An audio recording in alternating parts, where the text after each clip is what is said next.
pasti berpikir bahwa dengan memiliki pekerjaan, masa depan Anda akan aman. Apakah hal itu tepat? Buktinya, banyak di antara mereka yang memiliki pekerjaan, kehilangan pekerjaan mereka. Dan banyak juga di antara mereka yang ingin bekerja, tidak mendapatkan pekerjaan. Jadi di abad 21 ini, di masa pandemi ini, jika kalian bergantung pada hasil pekerjaan kalian, apakah kalian akan aman? Apakah masa depan kalian akan aman? Oke, sekarang saya akan sharing. Betapa resikonya jika Anda hanya bergantung pada satu penghasilan, pada satu sumber penghasilan. Betapa resikonya kalian. Kalian mungkin bekerja, dapat menghasilkan uang, dapat gaji untuk makan, bertahan hidup, beli biaya kehidupan sehari-hari, bayar cicilan, beli susu buat anak kalian, bayar sekolah. Tapi bagaimana dengan masa depan mereka? Kita tidak akan pernah tahu kapan pandemi ini berakhir. Saya mendengar dari beberapa teman berkata, saya akan memulai bisnis setelah pandemi ini selesai. Hey, kalian tahu kapan pandemi ini akan berakhir? Kalian tahu kapan pandemi ini akan sirna? Jika kalian menunggu hal itu membaik, I'm not sure about that. So kalian yang harus memulai, merancang sebuah ide, menemukan sebuah peluang, dan bagi peluang itu kepada orang lain. Sekarang jika kalian bergantung kepada pekerjaan, apa yang terjadi?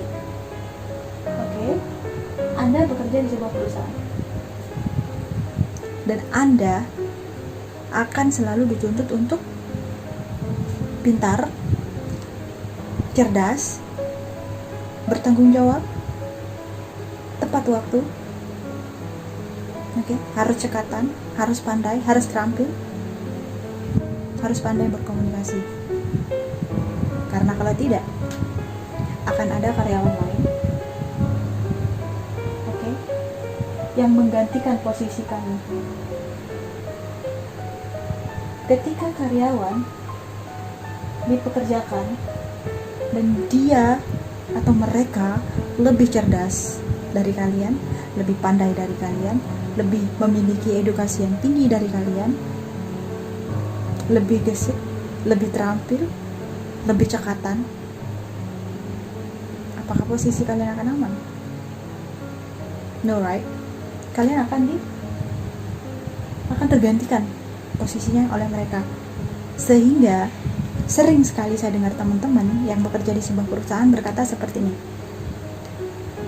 saya bekerja sudah lama, sudah bertahun-tahun, tapi karir tidak naik-naik, jabatan tidak naik-naik.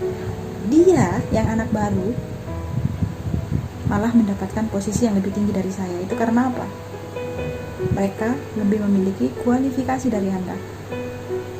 Mereka lebih memiliki keterampilan daripada Anda. Sehingga dengan sistem seperti itu, apakah kalian berpikir kalian masih aman? Karena bagi perusahaan, mereka akan memperkerjakan hanya orang-orang pintar, orang-orang berkualitas, dan mereka bisa membayar gaji lebih murah daripada gaji Anda. Untuk anak-anak baru misalnya yang masuk di sebuah perusahaan, mereka fresh, right? Mereka segar, mereka masih bersemangatnya. Dan dengan semangat mereka itu, perusahaan mengambil keuntungan untuk merekrut mereka semua untuk bekerja di perusahaan mereka dengan upah yang rendah dari kalian. Dan apa yang terjadi sama kalian? Mungkin kalian akan ditendang, mungkin kalian akan dikena PHK. Seperti misalnya sekarang di masa pandemi, banyak perusahaan yang tutup. Apa yang terjadi sama mereka? Mereka harus di PHK agar perusahaan bisa bertahan. Kalau tidak seperti itu, mereka tidak mampu menggaji kalian, para pekerjanya. Sehingga solusinya adalah memecat kalian, memberi kalian PHK. Pasti. Jadi sudah banyak terjadi. Saya harap saya tidak salah bicara. Dan sekarang masuk di tradisional bisnis tradisional. Nah, ketika kalian memutuskan untuk membuka bisnis tradisional, entah itu toko baju, entah itu retail bisnis, entah itu restoran, oke, anggap saja kalian membuka toko HP.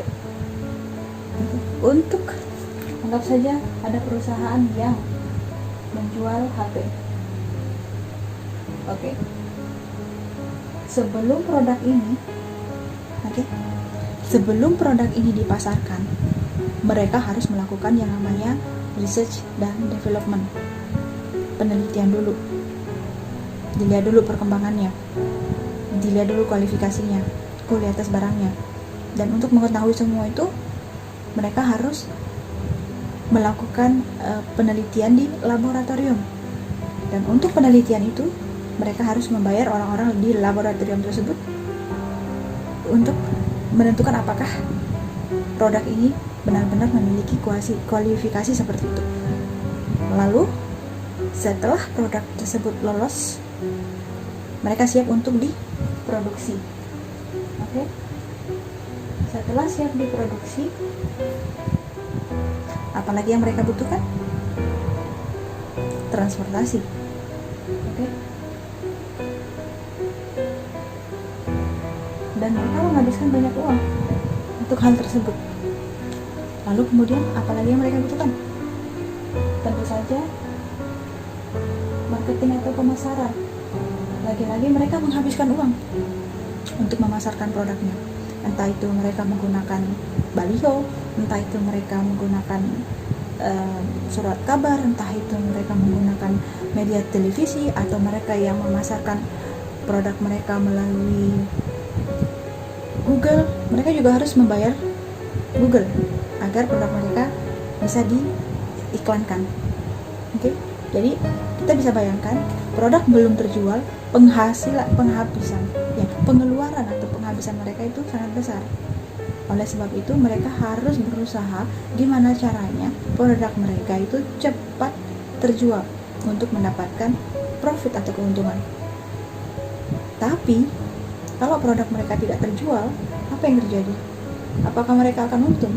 Ketika kita melihat mereka harus mengeluarkan begitu banyak biaya agar produknya bisa diterima di masyarakat. Oke? Belum lagi pajak, mereka harus bayar pajak. Belum lagi toko, ketika mereka buka toko. Belum lagi apalagi logistik. Dan mereka semua harus mengeluarkan dana untuk hal itu. Dan kita bisa bayangkan produk belum terjual, untung belum ada, profit belum ada, tapi pengeluaran segitu banyaknya, ya kan? Sehingga kalian harus mengejar target apa? Target penjualan. Kalian harus mengejar target penjualan tersebut. Gimana caranya kalian bisa mendapatkan keuntungan dan bisa menutupi pengeluaran kalian yang sudah kalian habiskan. Oke? Dan apakah itu aman? Jika produk kalian terjual dengan lancar, Anda akan dapat keuntungan. Tetapi kalau tidak, bangkrut. Ya kan? Dan yang ketiga, network marketing. Nah, apa yang Anda lakukan di network marketing? Kalian hanya membeli produk satu kali saja.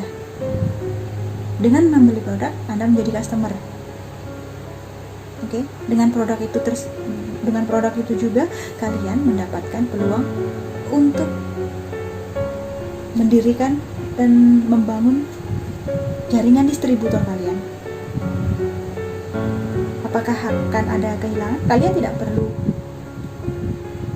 menghabiskan dana untuk research dan development atau penelitian, logistik, marketing, pemasaran, ya kan?